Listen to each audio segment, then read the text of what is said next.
So I'm here with Cameron Close. Cameron, you have so many titles, I don't think I remember them all. He's an instructor at Barry's and formerly OrangeTheory. He is the event director for We Fit in North America. He is the global well-being director for We Work Well at all of the events. And we always see each other at these events, but we never actually have time to talk because it's like, yeah. So we thought we would have a little get to know you session.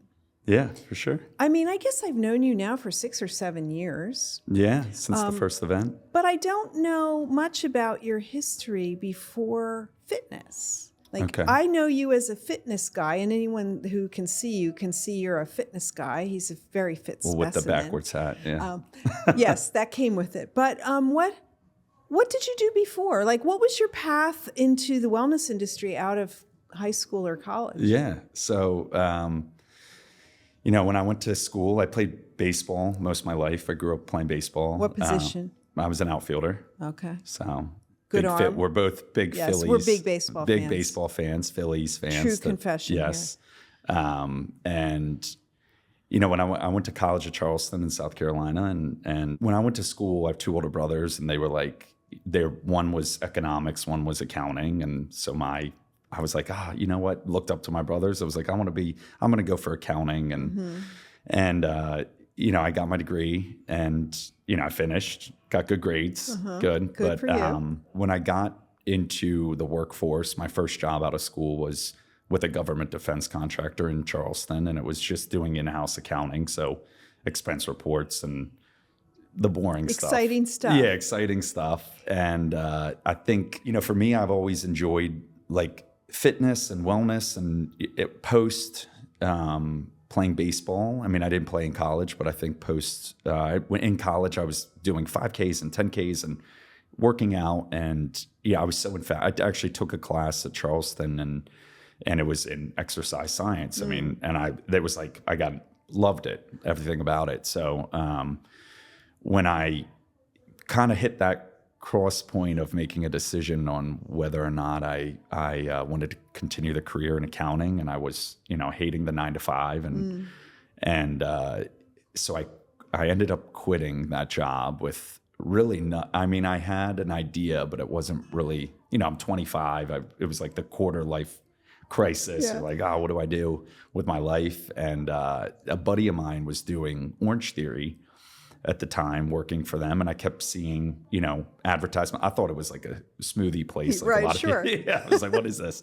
And then, I ran into him. It was like one of those things that's like crazy. You run into somebody when you're thinking about them, and we were actually at the MUSC gym, and I said, "Hey, his name was Jerry." I was like, "Jerry, what's OrangeTheory about?" And he said, "Come take a class." And I went to take a class, and I loved how it was running and strength and rowing and had every component involved. And I also felt like it was a little like competitive. You had your heart rates on the screen and you see it live and you're like, I want to get, X. Well, at the time I was like, I want to get the most splat points, not understanding the science behind, getting your heart rates into specific zones and the benefits and things like that. So loved it, ended up, helping open up one of the other locations, which was in Summerville, South Carolina. So I went from salary job to $12 an hour, being a little sales associate. And what did your brothers say? Really, my parents were like, "What are you doing with your life? We just paid for college." Yeah, and this was 2015. Yeah, so that was about 2015, 2014, 2015, because I graduated in 2013.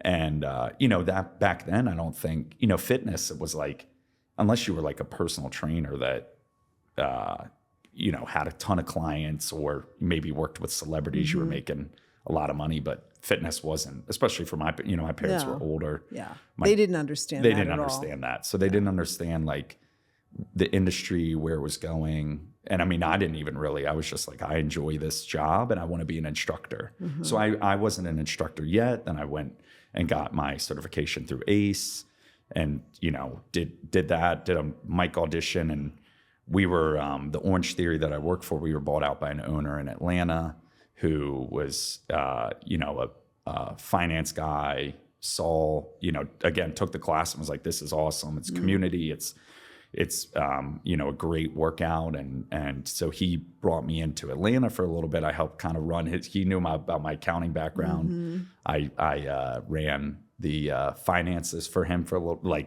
literally a couple months. And then he was like, and then I got trained to be an instructor. And he was like, dude, you're a much better instructor than you are running my books. And so then that kind of took off from there. So I was in Woodstock, Georgia when I started teaching OrangeTheory classes, and I loved it. And then I didn't love Atlanta. That first go around, I was living in Midtown. I lived with an ex-girlfriend, and she wanted to live closer to the city. And then so I was commuting out. It was about 30. I was waking up 3 days a week at 3:30 in the morning, commuting to go teach these 5 a.m. classes, and then I told him, I was like, I want to move back to Charleston. And there was an opportunity for me to move back. And I was the head instructor of the Mount Pleasant studio. And the studios in Charleston were booming. So they were awesome. They were incredible. And that's where I met Monica, who's the founder of We Work Well. She came up to me and said, hey, I love your classes. One day, random day. I don't even know if we ever talked prior to that. Yeah, I mean, we maybe fist bump on the way in. And then she said, I've got this idea and I want to, let's go grab coffee. And I was like, sure. And we sat down and she kind of pitched what We Work Well is and what she wanted to bring into the event experience and how I could help with, getting people moving in the morning and the stretches and things like that. So, 2018, I think we were both on the first event, right? Yeah, 2019 was the first event. Oh, you're 2019? And we were both there. We were both there. And, and at the time I didn't really, I just knew, okay, I didn't really know what the purpose of the event was, Sure. It's like, oh, well, these people are gathering here and there's tables and they're meeting. And I knew what I was trying to do. But I think when I got into seeing, Monica back then, I think, caught on to something that was she understood, even now, I think the connection, now that there's AI and other things happening in the world and it's easy to communicate with somebody via FaceTime or, Google Meet, whatever, or Zoom. She saw that the human interaction and the connection of having people, and the meetings are great, but doing shared experiences, I know, now it's run clubs and, you see people doing these cold plunge experiences together and doing these things together. It's that's how you're creating these connections that go beyond, the relationships, here it's getting those authentic business relationships.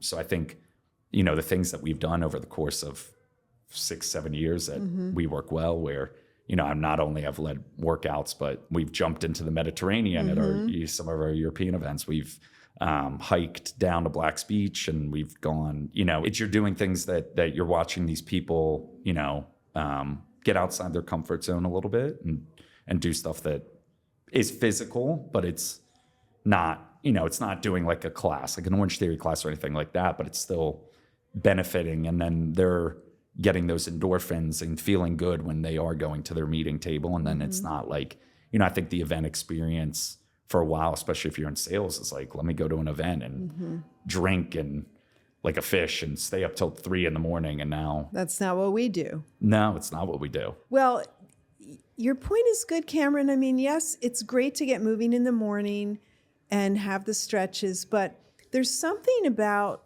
sweating with other people that does create community. Yeah. And even to the gyms I go to at home, I don't really know the people there, but I know in my 6:30 class who will be there, and we see each other those few times a week. And I don't go to the 7:30 because my people are in the 6:30, right? Yeah. Even though I don't really know them. So there's something about that when you sweat together that builds friendships or relationships in a strange but lasting way. Yeah, and I think, a lot of people are attracted to working out in a group because it's a sense of whether safety kind of sometimes, where like you said, you're seeing the same people that, that you may work out with on a day-to-day basis, and also motivating. It's social running. it's doing yoga and Pilates or a berries or biking together. And I mean, and the clothes that you wear to do that. Right, and yeah. The whole thing has exploded. And hence now we have a fitness vertical at We Work Well. You're the head of the North American fitness vertical. You've just had your second event. And it grew quite a bit over the first one, I understand. Yeah, so year 1 to year 2. But I think for, a lot of people were skeptical on who I was. Again, there's been people who have run other events who have been around and they trust them. It's like it's like when a new restaurant comes to town and you're like, do I want to go eat there? And then you start hearing people that are going and they're good reviews and you're like, okay, like I'll go spend my money there now. So I think, I was like the new restaurant in town, or we were, W3 Fit was the new restaurant. And, the people that were skeptical, or, let the day ones go and try it out. And I think it's, now we're going to have our third event in next September at the Huntington or in Pasadena. And yeah, so I think it'll be good. But again, we want to keep that intimacy, and we feel like that's the thing that's going to keep, because when you have a massive event, even if you have 250, 300 people, it's hard, 2.5 days, you kind of get lost in the masses a little bit. That's a lot of people. Yeah. So looking back now on this journey you've been on with We Work Well, how has your accounting background served you after all? I mean, it helps me with numbers, keeping track of time and keeping track of, but I think I don't regret,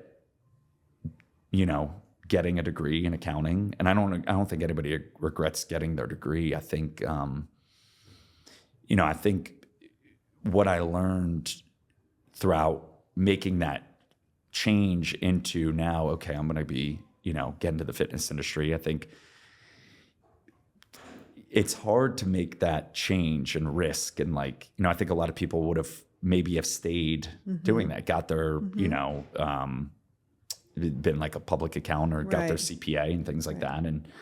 And I, took the risk. I think everybody thinks everything's going to be linear. Like I'm going to get this job, and then I'm going to be a manager, and then I'm going to be a director, and then I'm going to be a partner, and then I'm going to have a house. Then I'm going to play golf in Florida, and what kids and family, and which is all great if that's what you want. But I think I realize what I truly enjoy is I love helping people, and that's why I love still being an instructor.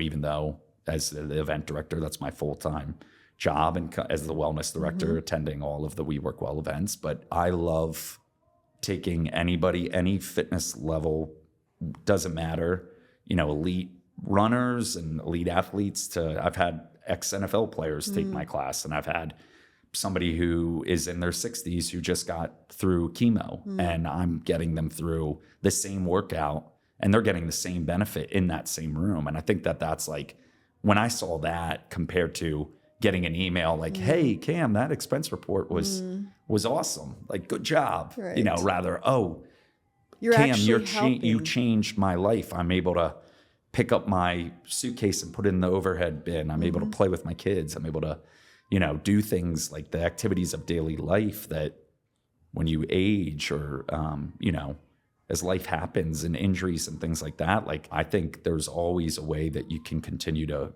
build strength and move your body. So I think, to answer your question, I think it's like what I learned from accounting is I don't regret the degree, because I can still kind of do my taxes and understand that. But I also it made me realize I'd rather do something that I'm passionate about and that I love, and that I never really thought about. Before I thought I was very money hungry. I wanted to make money because money brings happiness, but now I'm not motivated by that anymore. No, just good growth going ahead. Well, it was good chatting with you, Cam. Good chatting with you, Lisa. Thank you. You're welcome.